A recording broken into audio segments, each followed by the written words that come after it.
Voici la correction de l'interro numéro 4 sur les moments de force et équilibre. Premier exercice. On vous donne une pince que l'on a schématisée ci-contre et on vous demande de déterminer de quel levier il s'agit. Alors ici, vous voyez que au milieu de la pince se situe l'axe de rotation. Donc cela signifie que le point d'appui est au milieu de la pince. Donc c'est un levier inter-appui.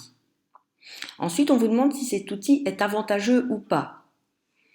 Eh bien là, si vous regardez bien, on voit que la résistance est au niveau du fil que l'on coupe, la force est au niveau du milieu de la main. Donc la distance entre l'axe d'appui et la force est plus grande que la distance entre l'axe de rotation et la résistance. Donc on peut dire que oui, il est avantageux car LF est plus grand que LR. Et alors je vous ai représenté ici LF en orange. Donc c'est toujours de l'axe de rotation jusqu'à la force et LR de l'axe de rotation jusqu'à R. Et on voit qu'effectivement LF est plus grand que LR. Alors, on vous demande ensuite de calculer l'avantage. L'avantage, c'est le rapport des distances des bras de levier. Donc, l'avantage, c'est justement égal à LF divisé par LR. Alors, on mesure avec sa latte et on trouve 2,5 cm pour LF, 1 cm pour LR. L'avantage est donc de 2,5 divisé par 1, cela donne 2,5. Il n'y a pas d'unité, un avantage. Et alors, on peut en déduire que l'outil est bien avantageux car son avantage est plus grand que 1. Alors l'exercice 2. Donc ici c'est un autre outil, une pince à épiler. On vous demande de quel levier il s'agit. À nouveau, on voit que au milieu de la pince, on a mis les doigts. Les doigts, c'est la force, c'est le moteur, c'est donc un levier intermoteur.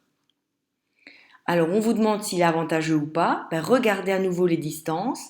La résistance, c'est ce que l'on est en train de pincer, c'est ce qu'il y a au bout de la pince. La force, c'est là où on appuie. L'axe de rotation, c'est le point d'attache de la pince. On voit donc que LF est plus petit que LR dans ce cas-ci. Donc la pince n'est pas un outil avantageux. Alors on calcule ensuite cet avantage. Donc l'avantage c'est LF divisé par LR. Donc si je mesure avec ma latte, je trouve 1,5 cm divisé par 4,5 cm. Donc ma réponse est de 0,33. On voit que l'avantage est inférieur à 1, donc ça montre bien que c'est un outil qui n'est pas avantageux. Il faudra exercer une force plus grande que la résistance. Alors le point 3, donc c'est une latte qui est en équilibre et on a fixé à cette latte deux poids, F1 et F2. On vous dit que F1 vaut 60 newtons et que F2 vaut 20 newtons.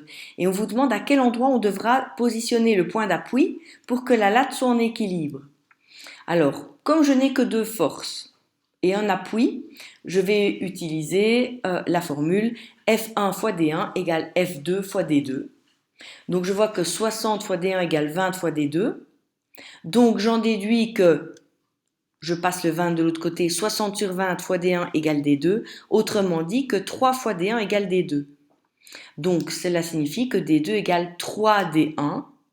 Je peux donc positionner l'appui là où je l'ai représenté et regardez D1 ça fait 2 carrés, D2 ça fait 6 carrés, donc j'ai bien D2 qui vaut 3 fois D1. Alors ensuite on me demandait quelle était sa force d'appui. L'appui il doit supporter toutes les masses qui sont suspendues parce qu'on considère que la règle ne pèse rien. Donc ça veut dire que F1 vaut 60 newtons, F2 vaut 20 newtons. Il faudra donc porter 80 newtons. Ça, c'est la force d'appui. Alors, quatrième exercice. Donc, on a une camionnette qui roule sur une espèce de petit pont.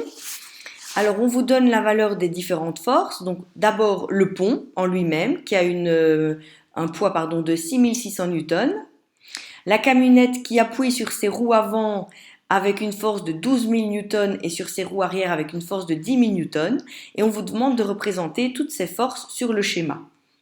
Donc j'ai représenté force 1, donc c'est celle de 10 000 newtons sur les roues arrière, le poids du pont qui se situe au milieu du pont, et F2, donc la force d'appui sur les roues avant.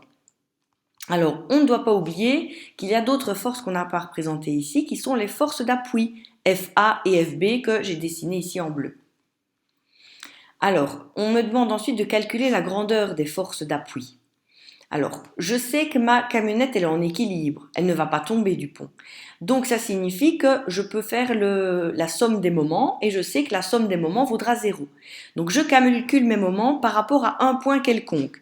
Alors, moi, j'ai décidé de calculer mes moments par rapport au point A. Donc, c'est un choix. Vous auriez pu calculer vos moments par rapport au point B, mais il faut se faire un choix. Et ici, moi, j'ai choisi par rapport au point A. Donc, le moment par rapport au point A vaut quoi?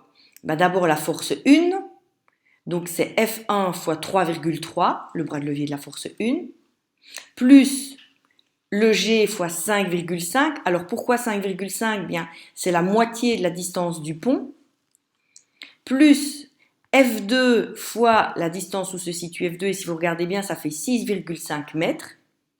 Alors moins, pourquoi moins? Parce que la force FB, elle va faire tourner le pont dans l'autre sens. Donc moins FB fois 11 mètres, puisque le pont fait 11 mètres. Alors si je calcule, ça me donne 33 000 plus 36 500 plus 78 000 moins FB fois 11 égale 0. J'additionne tous ces chiffres, ça me donne 147 300 divisé par 11, donc je trouve un FB qui vaut 13 391 newtons. Maintenant que j'ai une des forces d'appui, c'est facile de trouver la deuxième. Pourquoi? Parce qu'on sait que toutes les forces vont s'annuler. Donc toutes les forces qui vont vers le haut vont être égales aux forces vers le bas.